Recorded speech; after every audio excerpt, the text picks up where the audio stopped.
కాంగ్రెస్ లో ఆ మీదట వైసీపీలో తన హవాను బలంగా చాటుకుని ఒంగోలు జిల్లా రాజకీయాల్లో దిగ్గజ నేతగా ఎదిగిన వారు మాజీ మంత్రి బలినేని శ్రీనివాసరెడ్డి.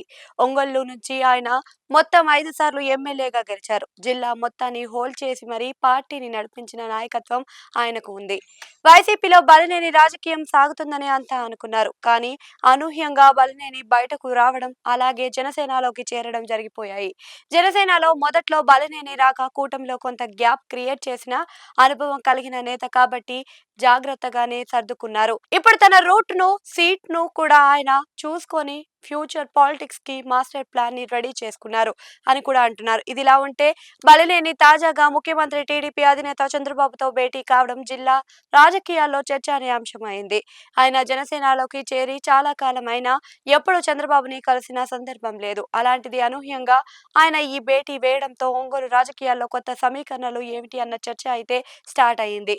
ఇప్పటికే జనసేన అధినేత పవన్ తో సుదీర్ఘమైన చర్చలు జరిపిన బలినేని త్వరలోనే జరగనున్న స్థానిక సంస్థ ఎన్నికల్లో ఒంగోలు జిల్లాలో జనసేన అభ్యర్థులను గెలిపించుకుని వస్తాను అని అధినాయకత్వానికి హామీ ఇచ్చి గట్టి పట్టుదల మీద ముందుకు సాగుతున్నారు. ఇక బాబుతో భేటీ ద్వారా 2029 ఎన్నికల్లో బలినేని తాను పోటీ చేయదలుచుకున్న సీటు విషయంలో చర్చించి ఉంటారని అంటున్నారు.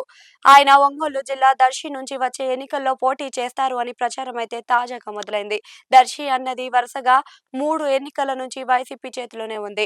2014 నుంచి ఆ పార్టీ అక్కడ గెలుస్తుంది. వైసీపీకి బలమైన ఈ సీటులో ఈసారి జనసేన తరపున బలినేని పోటీకి దిగుతారు అని అంటున్నారు. ఈ నియోజకవర్గంలో కాపులు రెడ్లు కలిపి ఉన్నారు. దాంతో జనసేనకు పొత్తులో ఈ సీటు వదిలేస్తే గెలిచి వస్తానని బలినేని ప్రతిపాదన పెట్టారని, దానికి జనసేన నుంచి గ్రీన్ సిగ్నల్ వచ్చిందని, టీడీపీ నుంచి కూడా సుముఖత వ్యక్తం అయ్యింది అని అంటున్నారు. ఇదిలా ఉంటే దర్శిలో దశాబ్దాలుగా టీడీపీ జెండాకు మోస్తూ వస్తున్న పార్టీ నేతలు ఉన్నారు. వారంతా ఒంగోలు నుంచి బలినేని వస్తే తమ సంగతేంటి అని అంటున్నారు. మొదటి నుంచి పార్టీలో ఉన్న వారికే దర్శి టికెట్ ఇవ్వాలని కోరుతున్నారు. మొత్తానికి స్థానికంగా సమస్యలు ఎలా ఉన్నా బలినేని విషయంలో జనసేన టీడీపీ అగ్ర నాయకత్వాలు పచ్చ జెండా ఊపాయని అంటున్నారు.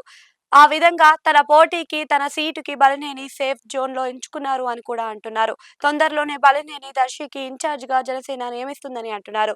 అక్కడ అక్కడ వైసీపీకి సెట్టింగ్ ఎమ్మెల్యే ఒంగోలు జిల్లా వైసీపీ అధ్యక్షుడు బుచ్చేపల్లి శివప్రసాద్ రెడ్డి ఉన్నారు. ఆయనతో బలినేని డైరెక్ట్ ఫైట్ కి దిగుతారు అని అంటున్నారు. అంగబలం అర్ధబలం అన్ని ఉన్నా బలినేని కూటమి పొత్తులతో ఈ సీటు నుంచి సునాయాసంగా గెలిచేందుకు ప్లాన్ సిద్ధం చేసుకున్నారు అని కూడా అంటున్నారు.